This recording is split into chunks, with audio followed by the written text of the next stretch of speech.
پرہیزگاروں کے لیے ان کے پروردگار کے ہاں نعمت کے باغ ہیں۔ کیا ہم فرمانبرداروں کو نافرمانوں کی طرح نعمتوں سے محروم کر دیں گے؟ تمہیں کیا ہو گیا ہے؟ کیسی تجویزیں کرتے ہو؟ کیا تمہارے پاس کوئی کتاب ہے جس میں یہ بات پڑھتے ہو کہ جو چیز تم پسند کرو گے وہ تم کو ضرور ملے گی؟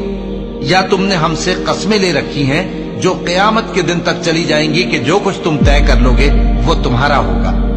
ان سے پوچھو کہ ان میں سے کون اس کا ذمہ لیتا ہے؟ کیا اس قول میں ان کے کچھ شریک ہیں؟ اگر یہ سچے ہیں تو اپنے شریکوں کو لے آئیں۔ جس دن پنڈلی سے کپڑا اٹھا دیا جائے گا اور کفار سجدے کے لیے بلائے جائیں گے، پھر وہ سجدہ نہ کر سکیں گے۔ ان کی آنکھیں جھکی ہوئی ہوں گی اور ان پر ذلت چھا رہی ہوگی، حالانکہ پہلے اس وقت سجدے کے لیے بلائے جاتے تھے جبکہ وہ صحیح و سالم تھے۔ سو مجھ کو اس کلام کے جھٹلانے والوں سے سمجھ لینے دو۔